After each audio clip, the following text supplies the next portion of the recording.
What is the most frequent situation you find yourself in when a hand goes post-flop? It's either making a c-bet or facing one. So knowing what to do in these spots will have a huge impact on your win rate and can turn you from a helpless losing player to a confident crusher. So what should you look out for when making or facing a c-bet? In this hand from Poker Out Loud, Kevin Rabichow opens the button with 10-6 suited and Chin calls with King-6 offsuit in the big blind. Poker Out Loud is a unique format by Solve4Why where the players involved comment on and explain their actions in real time. So let's hear them out. So big blind ante kind of changes things a little bit. We have to defend a little bit wider. My cutoff here would usually be something like King-8 for a frequency of a call, no ante. But once we include the ante, I think we have to kind of go as far down as King-6. Big blind calls, heads up.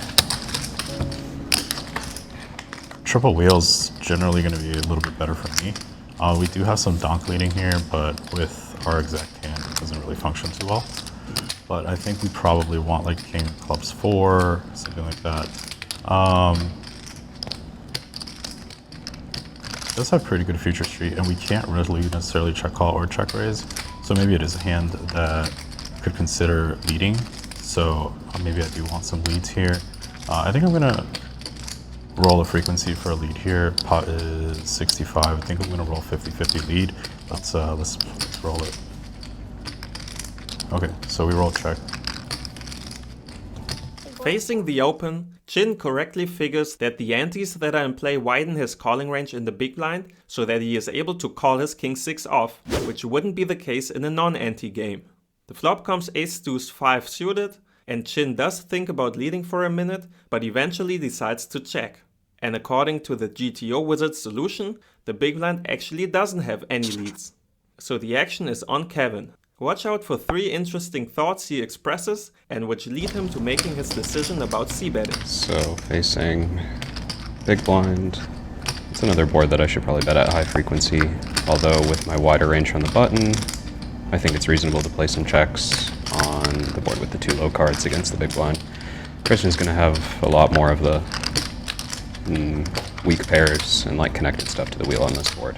My hand though is not really something that wants to check. I think if I was at risk of folding out equity when he check raises me, which is something that's going to happen a lot, then I would consider checking behind. But my hand does not have that problem. It's just a pretty good bluff for this flop. Button bets 15. So Kevin starts off with the assumption that this would be a high frequency c-bet spot for the button, which it is. This is because the button has an overall range and nut advantage, being uncapped in his preflop range and opening only the strongest 38% of hands, whereas the big blind would 3-bet his best preflop hands and enters the flop with an overall weaker range, which is also left with a large amount of air hands on this flop. Secondly, Kevin expresses how his own range is pretty wide as well, because of the fact that antes are in play. This leads him to implement some checkbacks into his range and prevents him from being able to range bet. Third, he considers the consequences of being check raised. Here, he focuses on his actual hand and recognizes that being check raised would force him to fold. However, he would not fold away a lot of equity, as 10-6 of spades is just a really weak hand. The solver does support this approach, and we can see that if he had a hand like King High, which has much more equity, he would be checking back some amount of the time. He goes ahead and bets 20% of the pot, which is also the solver's preferred choice. In this scenario, the button profits a lot from folding out a huge amount of trash hands in the big blind's range, 30% to be exact. So by betting really small, the button risks only a fraction of the pot, but takes down 100% of it in 30% of the time. King High might be good here. We also do have some future street bluffs here. So we could consider a check raise. We could consider... The problem with check raise is we really don't have any ability to make anything. But I do think we can call and potentially lead on some cards here on the turn. King High might also just be winning. So we're going to try to play tough and proceed accordingly. Chin considers check raising, but comes to the conclusion that not having instant nutouts is a reason not to do so. Looking at the GTO solution, we can see that most of his check raise bluffs would actually consist of hands that have a gut shot or a flush draw. However, there are some backdoor draws included, like 7-6 and 6-8 off, that also have a backdoor flush draw. And additionally, his exact combo, King of Clubs and 6 of Hearts, actually prefers check raising. However, calling is still fine, and therefore we proceed to the turn, which is the 3 of Clubs. We'll continue with the rest of this hand in a moment, but for now, let's jump into another c-betting spot. In this hand, Xuan opens pocket 8s from under the gun, and Berkey calls King 10 off in the big blind. Let's listen to her thought process when deciding on her c-betting strategy. Check. I expect Berkey to be defending quite a lot and closing the action from the big blind. He checks to me. This is actually a board that's quite favorable to me, so I'm just gonna continuation bet. I think anything 50 to 60% pot would be completely fine here.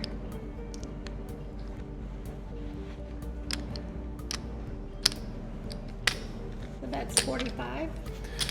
These two factors lead her to correctly betting pocket 8s, as well as her complete range on this flop. One thing to note though, is that this situation is heavily dependent on the circumstances. If we compare this solution to one without antes, we would see that range betting is not the preferred strategy.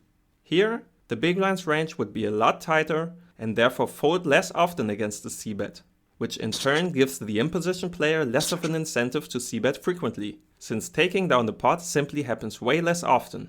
We're not going to have a ton of check raising here, but we are going to have some, probably somewhere in like the 10-15% range. We have a really good candidate to do so with the King of Spades in hand.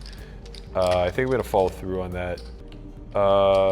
Given the dynamic texture of the board, we're not really going to be polarizing in this size, so we're going to go somewhere in the neighborhood of 3x.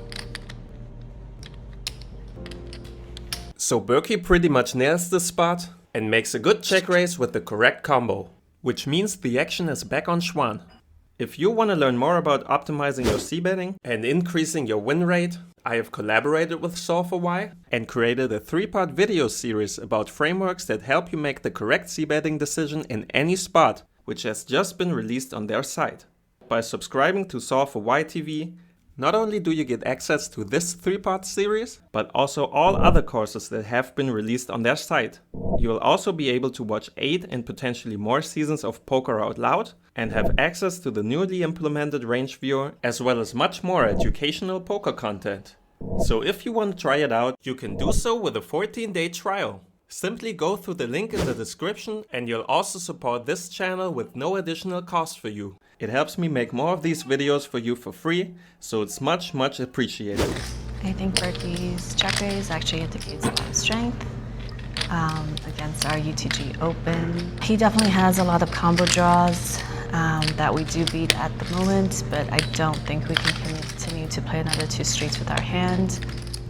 And I expect him to have a lot of equity, so I don't feel the need to continue here. So I'm just gonna let it go. So Xuan decides to err on the tighter side and fold our pocket 8s, which is also partly done by the solver, even though it does prefer calling when having a spade. Okay, so that's a card we're gonna lead, and then we're gonna overbet the river.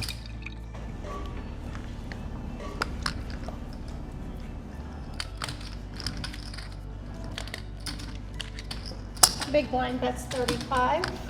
So Chin goes ahead and leads on the 3 of Clubs, a card which he planned to lead on even before he made the call on the flop. His reasoning likely being that the 4-card straight completing card favors his wide range in the big blind more than Kevin's opening range, which is true in the sense that Chin has way more 4x and therefore straights in his range. However, the overall frequency of his lead is only about 10% for his whole range, and even for his actual combo. The reason for that is that the 3 of Clubs specifically still makes Kevin's range be uncapped, because of the flush it brings in. Kevin can still have every ace-x of clubs and many more lower flush combos, all of which have a straight drawing dead. This diminishes Chin's 4x advantage drastically. We can confirm this by looking at the solver strategy if the 3 was any other suit. Here, the leading frequency goes up to 60%. Having the 4x advantage and on top of that being the only one to have 6-4 in his range would make Chin's range that much stronger in this spot that he would want to lead much more often. Against the lead, Kevin has an interesting decision to make. So it's a good card for Christian to lead on. I'm guessing, because he didn't really hesitate before leading, that he had planned this from the flop, that he was going to lead on cards like this, 4 straight, low cards, which makes sense. He leads small, which means I can still have some clean outs here that are not just the gut shot. He could just have like a 5x hand or a deuce x hand that wants protection, a 3x hand that wants protection. Those hands are going to let me see showdown a lot, or sometimes check fold on the river. So I think my hand makes for a pretty good float. I would do more raising if I had a club in my hand, and I would do more raising if I was drawing to like something stronger, but the 1 card straight is not that strong. I think a float is good, and we'll just try and get him off of hands like Queen 5 or King 3 or something like that on the river if he checks to me. The button calls on the river. All right, so at this point we have 4-6. We have hands like ace deuce offsuit, which he's not opening. We have hands like 3 deuce. We have hands like 5 deuce suited. None of which he has. So at this point, I think we want to go. We don't necessarily. So I think the bottom of our value region here is like a 4. So I think we want to bet like 100%. Not necessarily an overbet, because I don't think we want to reach down all the way to having only full houses or flushes. I think we want to bet 4x or better. So like 140.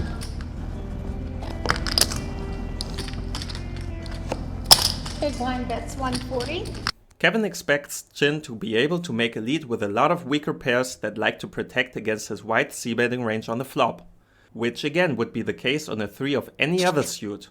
Nonetheless, as the big blind would lead a lot of loose draws here in theory, the solver still likes Kevin's call against the bet. On the river, it appears to be clear to Chin that his combo has to be bluffing, as it is only king high. So he goes through the possible holdings he can have in order to pick the bet sizing he wants to use with its range here.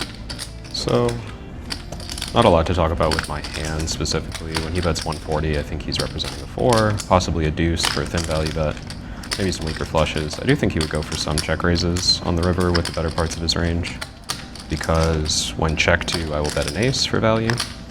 So that was going to be the plan with my hand, just to represent an ace when he checks, but as played, if I want to do anything, I need to put in a raise, and it's not going to be the hand to do that with. I want to block some of the stronger hands like low clubs, 6-4. I wouldn't bluff with a pair, but I'm definitely not going to bluff with no spade and 10 high. Kevin obviously cannot call his 10 high, but as the great player that he is, he still thinks about his range and what options there are for him. Since he would likely have hands that want to value raise the river, he would also need bluffs to be balanced. 10-6 of spades doesn't provide any good properties to make it a bluff, however, which would be mostly blockers to a full house or at least to a flush. So he correctly just marks his hand. Thanks to Solve for Y for the feature, and as said, check them out if you haven't already, and if you want to see more breakdowns like this, watch this video next.